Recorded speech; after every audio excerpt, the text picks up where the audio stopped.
YouTube, what's going on? Welcome to the Off the Schneid 2020 NFL Preview Series, where I'll be going over all 32 NFL teams, breaking down their rosters, their schedule, giving you a record prediction, as well as helping out with some betting tips. If this is your first time at the channel, do me a massive favor, hit that like and subscribe button, turn on notifications, and check the description for links to social media for Off the Schneid. Follow us on there as well. I want to give a massive shout out to OurLads Scouting Services and OurLads.com for helping me to make these videos. I'm on their website almost daily, and if you're a serious football fan, guys, you need to have this website bookmarked, favorited, whatever it is.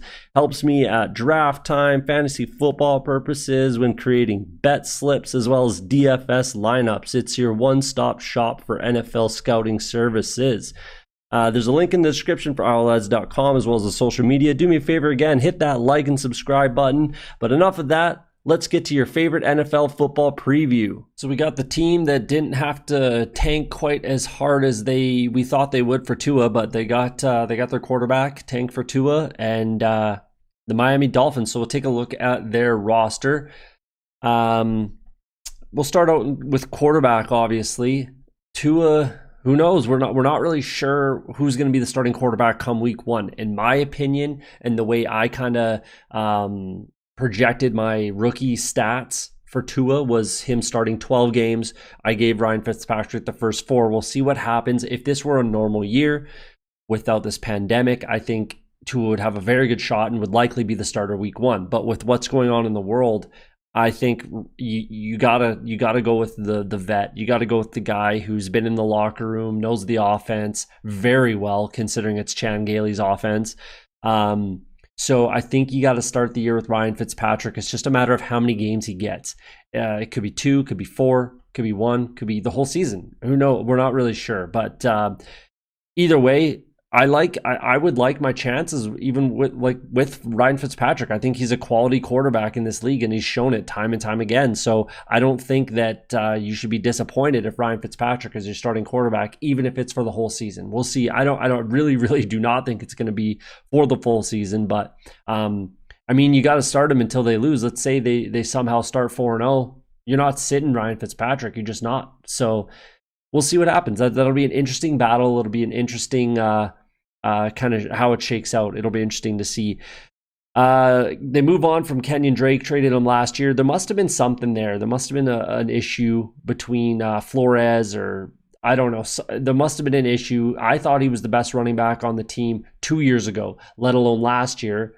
And then obviously we see what he's doing with the Cards now. So it was strange that they wanted to move on from him.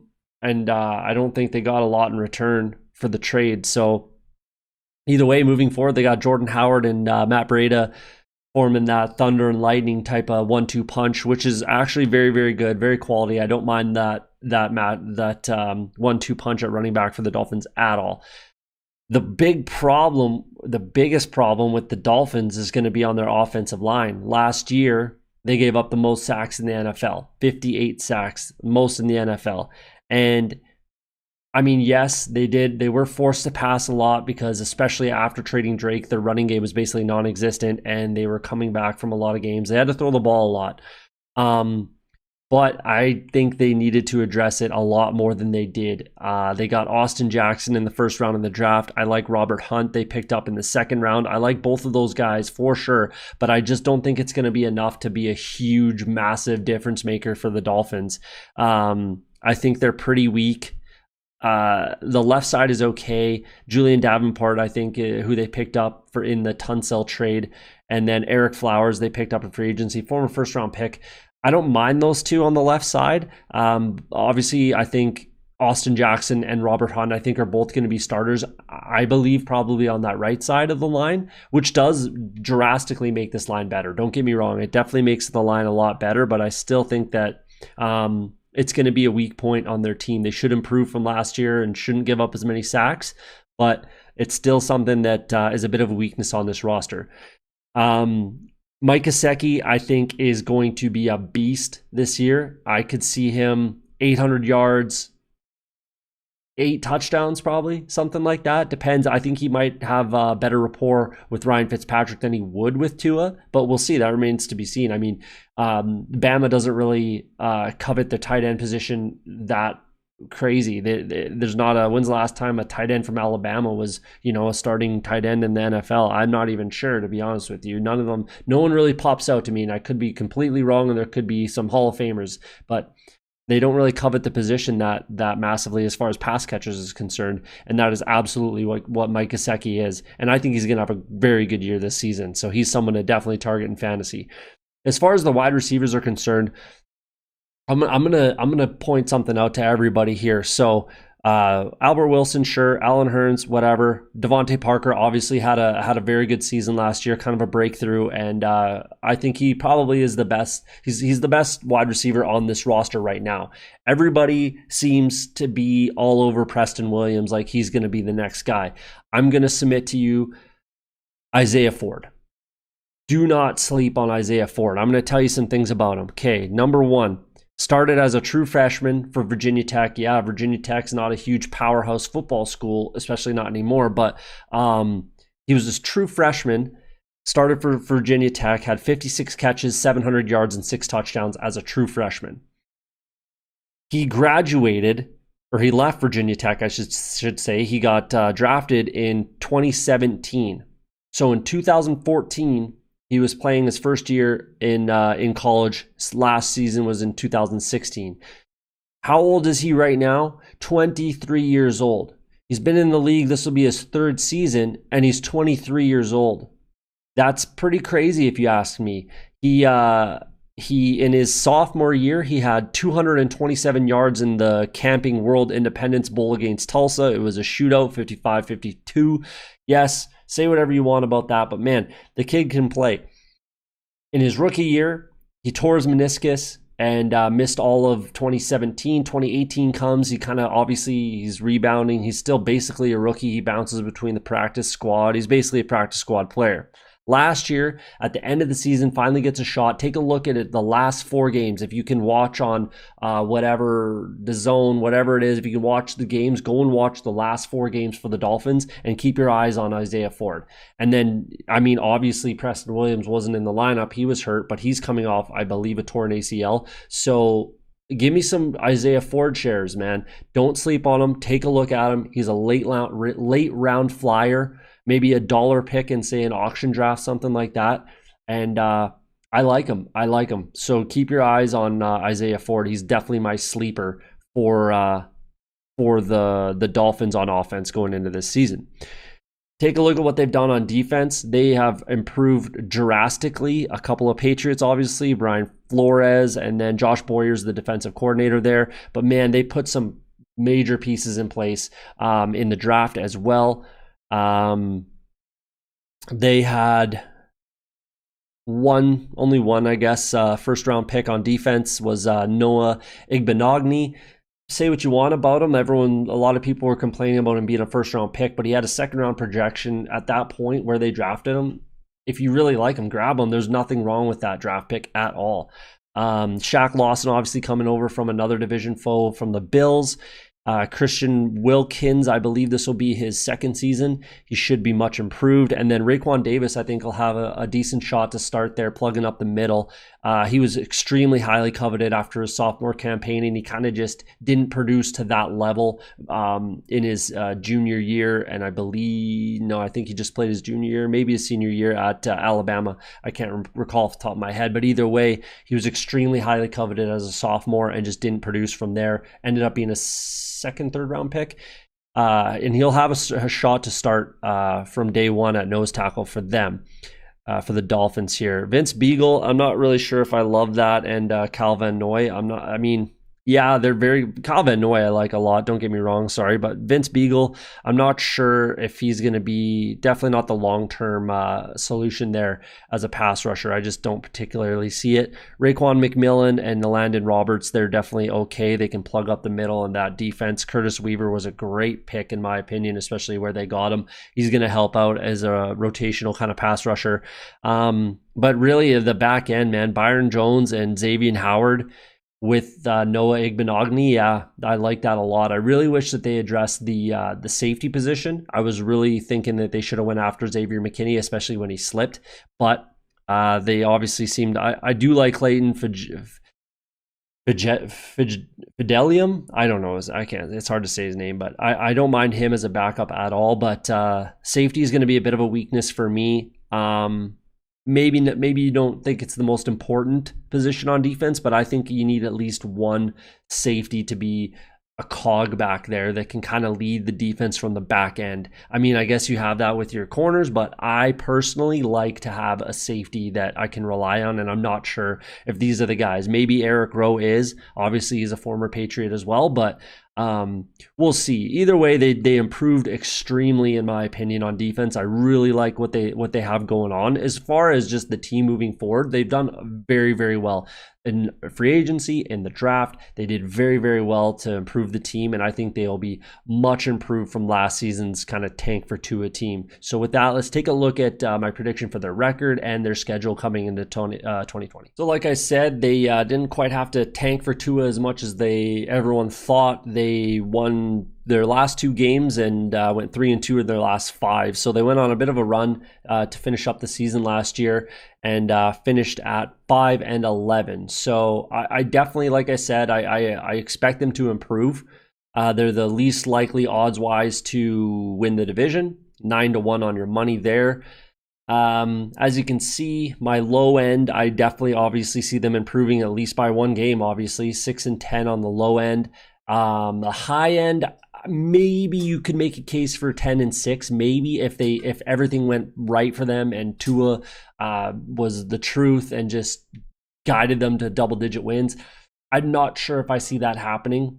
So that's my high end, and then 7-9 is kind of where I have them. I have them finishing 7-9. Obviously, that's a decent improvement from last year. But that's where I have them finishing up the season. I mean, I always like to take a look at every team to win the division. I want to give everybody a shot moving into the season. I'm not going to just discount any team. So they have a chance to win this division.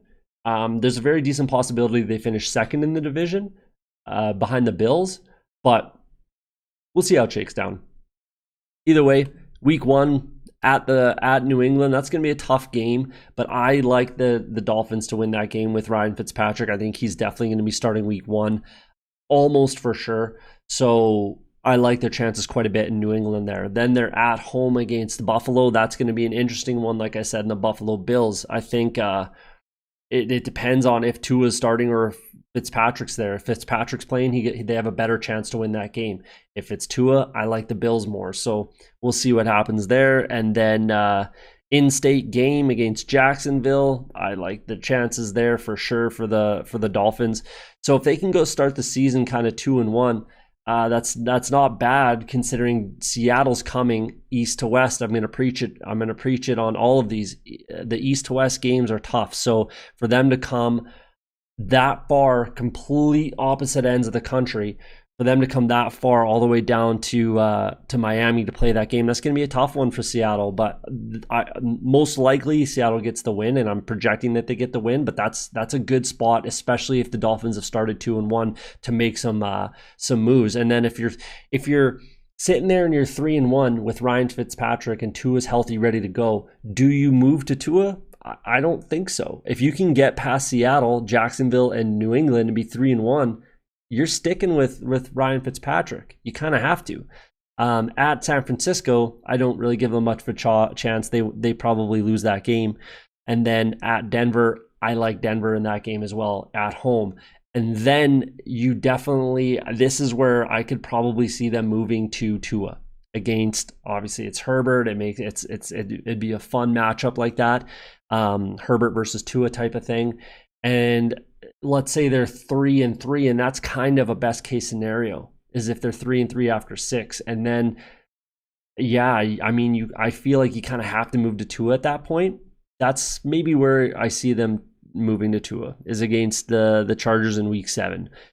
And then that's going to be an interesting game. Then it's kind of hard to project. It's kind of hard to project kind of where they go and how Tua's going to play and respond and everything like that with the offensive line, rookie quarterback. We'll see.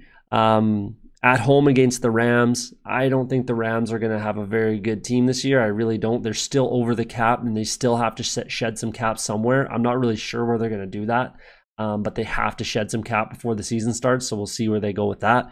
At Arizona, again, it's hard to project, but I'm assuming that the Cards will probably be in a pretty good spot at that point in their season, so I probably am going to go with the Cards there. The Jets at home, that's going to be an interesting game. Let's say if Tua is playing, that could be right where he finds his groove sort of a thing. If he started the last 3 games and he gets into a groove, it's at home, division game, they probably have a pretty good shot against the Jets there at home. Bye week again, week 11. I've said it before, I'll say it again. I like late bye weeks. I like having a late bye week, especially for playoff teams. But I mean, and again, especially if Tua doesn't start until a little later in the season, this will give him a shot to kind of catch his breath, watch a lot of tape, and kind of just feel more accustomed to the NFL and how things work. Then at the Jets, that's going to be a tough one. That's going to be a really, really tough game for them to win that. I probably like the Jets. Against my Bengals at home, it seems like the Dolphins and Bengals play almost every year. A buddy of mine's a Dolphins fan. I'm a Bengals fan. I'm picking my Bengals there no matter what. So let's see what happens. Joe Burrow, he's going to be nice and comfy at that point. Hopefully the team's looking good. We'll see. Against Kansas City, even at home, I don't give them much of a shot to win that game. New England at home, I do give them a very good chance. Even with Tua, Ryan Fitzpatrick, I don't care who the quarterback is for the Dolphins at that point. I give them a very good chance to win the game. We'll see how the Pats do. They're a bit of a wild card. They've been a wild card this whole offseason and in the draft. So obviously with a massive shakeup to the team, we'll see where they're at by week 15. I don't particularly see them being in a very good position, but we'll see. The Raiders, that's a tough game in Vegas. I'm going to hope that by December there's fans in the stands, and that'll be a very, very, very tough game to win in that stadium, in my opinion. I think if you look at what the Golden Knights did in their inaugural season as an expansion team in the NHL, it tells you a bunch about the fan base in Vegas, and they're extremely loyal. They're extremely passionate. I like the Raiders to do a lot of good things this year because of the fans in Vegas. I'll finish it up in at Buffalo. It's gonna be a tough game. Depends on where Buffalo's at with their season. If they're resting starters or anything like that, we'll see. That's gonna be a tough one to project in May. So we'll see what happens. But yeah, I mean 7-9 I think is a reasonable projection for the Dolphins, and I think that's definitely a decent season. If they have a winning record, then man, that's a fantastic win for the Dolphins. If you're a Dolphins fan, you can't expect them to be making the playoffs this season. You just can't. Unless, like I said, Tua or Ryan Fitzpatrick just drags them into the playoffs, or yeah, someone comes out of nowhere and is just an absolute world beater that we didn't expect, or a couple guys even. So I think that these numbers kind of make sense. I don't think I'll be picking the Dolphins to win the division, but stay tuned for that. And there's your breakdown for the roster, the depth chart, and the schedule for the Miami Dolphins heading into 2020.